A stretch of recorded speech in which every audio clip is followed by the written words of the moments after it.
Hello hi welcome नमस्ते। मेरा नाम ऋतिक और आज हम फिर से बात करने वाले हैं एक और इंटरेस्टिंग कंसेप्ट के ऊपर। तो ये वीडियो उन बच्चों के लिए मोस्ट इंपोर्टेंट होने वाली है जिनके पास सेमेस्टर 4 में सब्जेक्ट है इंटरमीडिएट मैक्रो इकोनॉमिक्स।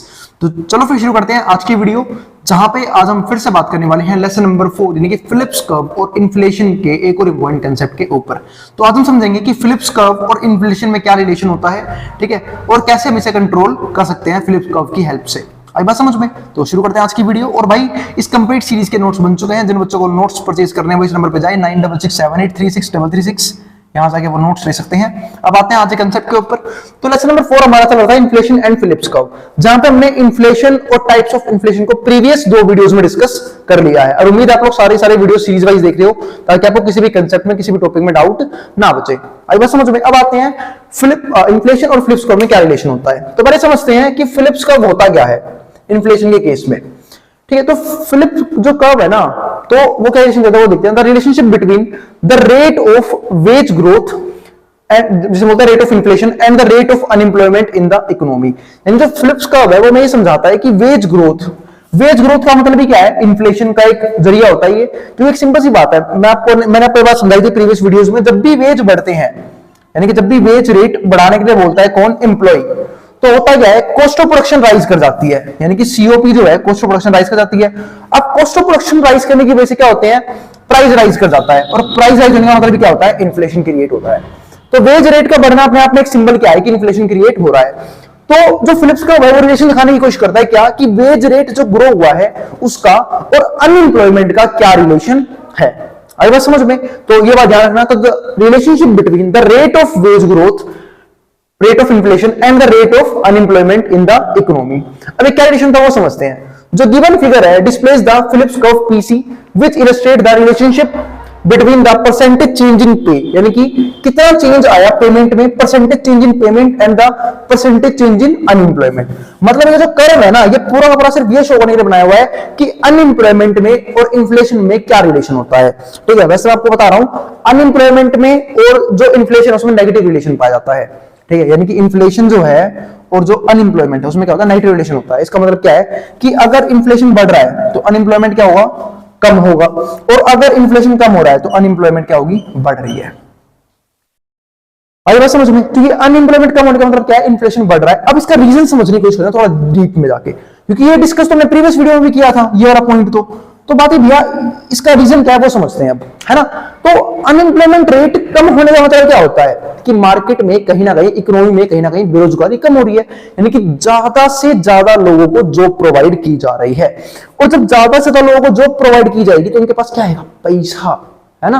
और पैसा कमाएंगे, और जब पैसा कमाएंगे तो क्या करेंगे, उस पैसे से डिमांड करेंगे ना, और डिमांड की वजह से क्या होता है, प्राइस राइज करते हैं। इसका मतलब क्या है, जैसे अनएम्प्लॉयमेंट कम होगी, अनएम्प्लॉयमेंट कम होने की वजह से लोगों को जॉब मिलेंगी, ठीक है। जब लोग जॉब करेंगे तो पैसा कमाएंगे, और पैसा कमाएंगे तो डिमांड करेंगे, और डिमांड करेंगे तो इन्फ्लेशन राइज होगा। आई बात समझ में? तो और जैसे ही अनएम्प्लॉयमेंट बढ़ेगी, अब अनएम्प्लॉयमेंट बढ़ने का मतलब क्या है कि ज्यादा से ज्यादा लोग क्या है, कंट्री के अंदर, इकोनॉमी के अंदर बेरोजगार है, यानी उनके पास पैसा ही नहीं आ रहा, क्योंकि फ्री के तो पैसा देता नहीं ना, काम करेगा तो पैसा मिलेगा, तो काम तो नहीं मिल नहीं रहा, काम नहीं मिलेगा तो पैसा भी नहीं मिलेगा, और पैसा नहीं मिलेगा तो वो डिमांड कम कर पाएंगे या फिर नहीं कर पाएंगे, और जब डिमांड नहीं कर पाएंगे तो प्राइस अपने आप ही क्या हो जाएंगे, कंट्रोल में जाएंगे, यानी कि इन्फ्लेशन कम हो जाएगा। तो ये हमारा था पूरा का पूरा फिलिप्स कर्व का, ठीक है, इंट्रो, यानी कि समझा दिया मैंने फिलिप्स कर्व कैसे काम करता है, ठीक है, जो एक नेगेटिव रिलेशन दिखाता है किसके बीच में, इन्फ्लेशन और अनएम्प्लॉयमेंट के बीच में। अब कई जन बोलेंगे फिर तो भैया अनएम्प्लॉयमेंट होने के फायदे हैं, क्योंकि महंगाई नहीं होगी, और अनएम्प्लॉयमेंट ज्यादा हो तो महंगाई ज्यादा होगी, ऐसा कुछ नहीं है, ठीक है। पर ये एक रीजन बिल्कुल सही रीजन है, ठीक है, जो फिलिप्स कर्व ने बताया था, ठीक है, जो फिलिप्स ने समझाया था। अब यहां समझते हैं इसे। इसके बाद क्या आता है हमारा, बिटवीन द परसेंटेज इन पे and the percentage in unemployment, the curve is derived from statistics on the rate of change in earnings. जो कर्व है बनाया किसके हिसाब से है, rate of change in earnings, की अर्निंग्स किस रेट से चेंज हो रही है, and the rate of unemployment in the British economy. क्योंकि जो ये इकोनॉमिस्ट थे वो ब्रिटिश के इकोनॉमिस्ट थे, ठीक है। तो मैंने बताया कि ब्रिटिश इकोनॉमी में अर्निंग के हिसाब से अनएम्प्लॉयमेंट रेट में क्या चेंज आ रहा था, ठीक है, वो इन्होंने यहाँ पे बताने की कोशिश करी है, ठीक है। तो ये रहा हमारा वो कर्व, यहाँ पर एक दिख भी रहा होगा आप लोगों को, जैसे जैसे रेट ऑफ अनएम्प्लॉयमेंट घट रहा है, इन्फ्लेशन क्या हो रहा है हमारा, मतलब देखो अगर मैं ये वाला पॉइंट दिखाऊं, यहाँ पे देखो अनएम्प्लॉयमेंट क्या है, बहुत कम है, तो इन्फ्लेशन इतनी ज्यादा है, थोड़ी सी अनएम्प्लॉयमेंट बढ़ गई, रेट ऑफ अनएम्प्लॉयमेंट बढ़ गई तो इन्फ्लेशन कम आ गया और कम हो गई, ठीक है। तो रेट ऑफ अनएम्प्लॉयमेंट जब और बढ़ी, इन्फ्लेशन और कम आ गया। तो जैसे जैसे रेट ऑफ अनएम्प्लॉयमेंट बढ़ रहा है तो हमारा रेट ऑफ इन्फ्लेशन क्या हो रहा है, कम हो रहा है। जो कि ये शो करता है कि जो ये कर्व है वो नेगेटिव रिलेशन दिखाता है किसके बीच में, इन्फ्लेशन के बीच में और अनएम्प्लॉयमेंट के रेट के बीच में। अब यहां पर देखो क्या लिखा हुआ है, नोट मैंने यहां पे पॉइंट लिख भी दिया होगा, inverse relationship between the rate of unemployment, ये ऑफ को बिठा दो यहां से, वो दो बार रिपीटिशन में लिखा गया था। Inverse relationship between the rate of unemployment and inflation is indicated by the PCs negative slope. और ये क्या शो करता है कि पीसी का जो स्लोप है वो क्या है, नेगेटिव स्लोप है। नेगेटिव स्लोप होने का मतलब क्या है, नेगेटिव रिलेशन शो कर रहा है वो किसके बीच में, अनएम्प्लॉयमेंट और इन्फ्लेशन के बीच में। और क्यों होता है ऐसा वो मैं आपको एग्जांपल सहित समझा चुका हूं पहले ही, है ना, कि इन्फ्लेशन बढ़ता है तो अनएम्प्लॉयमेंट क्यों कम होती है, या फिर अनएम्प्लॉयमेंट कम होने की वजह से इन्फ्लेशन क्यों बढ़ता है, और जब अनएम्प्लॉयमेंट बढ़ती है तो इन्फ्लेशन कम क्यों हो जाता है। अब आगे समझते हैं इस बात को।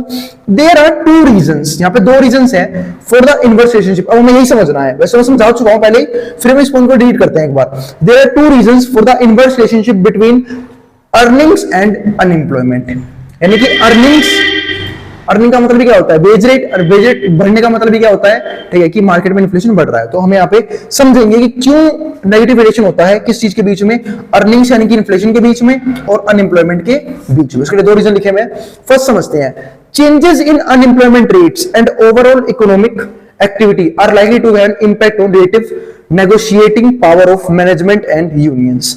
ठीक है, जब भी चेंज आता है ना अनएम्प्लॉयमेंट रेट में, ओवरऑल इकोनॉमिक कंडीशंस पे, तो जो यूनियन है, यूनियन किसका, वर्कर्स का जो यूनियन है, और जो एम्प्लॉयर्स हैं या फिर जो प्रोड्यूसर्स जो हायर करते हैं, उनके बीच में एक नेगोशिएशन आता है।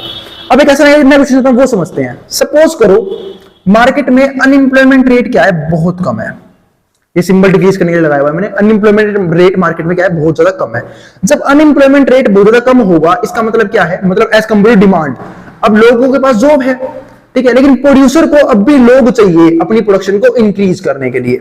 अब होगा क्या कि जो भी थोड़े बहुत लोग अनएम्प्लॉयड हैं, ठीक है, वैसे तो अनएम्प्लॉयड लोग बहुत कम है, क्यों, क्योंकि अनएम्प्लॉयमेंट रेट बहुत ज्यादा कम है, ठीक है। तो जो वर्कर्स है ना, उनके पास एक पावर आ जाती है, लेबर्स के पास क्या आ जाती है, पावर आ जाती है, इसे बोलते हैं इंक्रीजिंग बार्गेनिंग पावर।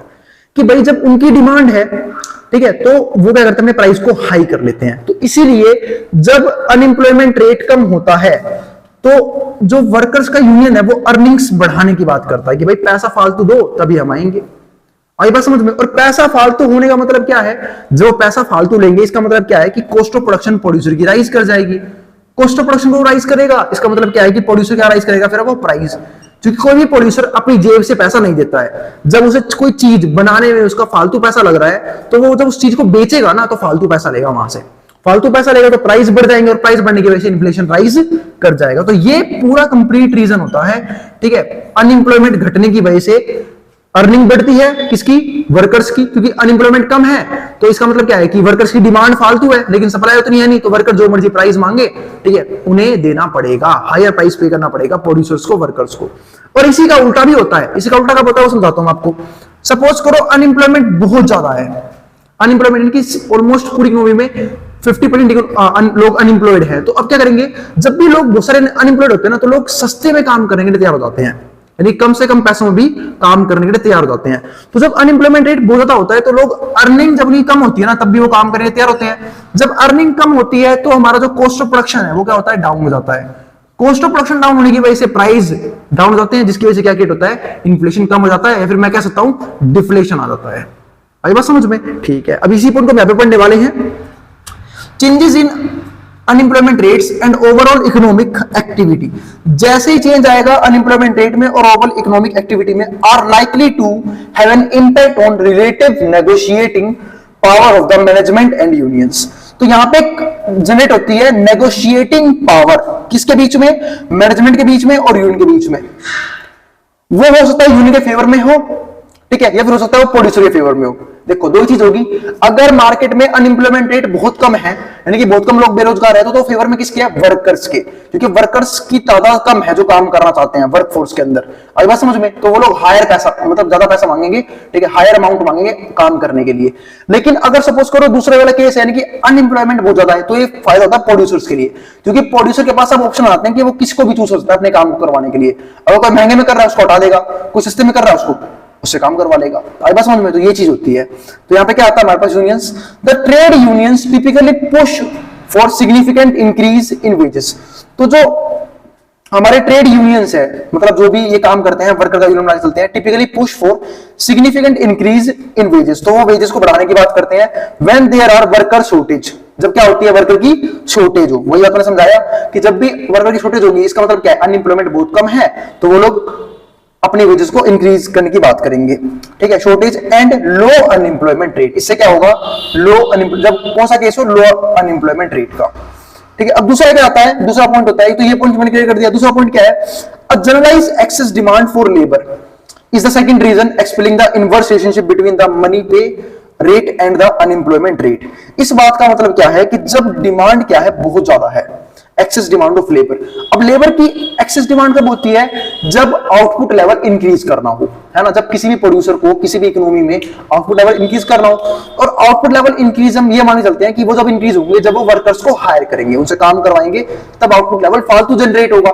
तो उस चक्कर में क्या होता है? मार्केट में लेबर की जो डिमांड है वो बढ़ जाती है। अब लेबर की डिमांड फिर से बढ़ गई है, तो यहाँ पे भी कौन सा रूल काम करता है? Demand and supply. लेबर की डिमांड बढ़ चुकी है, सप्लाई उतनी है नहीं, तो प्राइस क्या हो जाएंगे? राइज कर जाएंगे। तो वेजेस जो है वो प्रोड्यूसर्स को ज्यादा देने पड़ते हैं, वरना वर्कर के पास ऑप्शन होता है कि जो सा प्रोड्यूसर उसे ज्यादा अमाउंट देगा, वो उसके पास क्या कर जाएंगे? शिफ्ट कर जाएंगे। ऐसा करते भी हम लोग, ठीक है। कोई भी बेटर पॉलिसी सोचता है, प्रोड्यूसर क्या सोचता है कि मैं कम से कम पैसे में अपना काम करवा लूं, है ना। लेकिन वर्कर से उल्टा सोचता है, वो हमको जहां फालतू पैसे मिलेंगे इसी सेम काम करने के लिए, मैं वहां जाए काम करूंगा। आई बात समझ में? अब तो यही बात यहां पे लिखी हुई है, a generalised excessive demand for labour is the second reason explaining the inverse relationship between money pay rate and the unemployment rate due to over supply in specific labour markets. अगर सपोज करो किसी specific जगह पे labour supply क्या है? Over supply है। Over supply का मतलब क्या है? कि अब लेबर के रेट बहुत कम मिलेंगे उन्हें, क्योंकि अब प्रोड्यूसर के पास मौका है, प्रोड्यूसर के पास ऑप्शंस है, क्योंकि लेबर सप्लाई बहुत ज्यादा है, वो जो मर्जी कम प्राइस में काम करवा सकता है। Due to over supply in specific labour markets, a flip side link between money and wage rates and unemployment rates में ऑल्सो होकर। तो इन सब चीजों में भी फर्क पड़ता है, अनएम्प्लॉयमेंट रेट में फर्क पड़ता है, वेज रेट में फर्क पड़ता है। वह बात कर ही चुका हूं।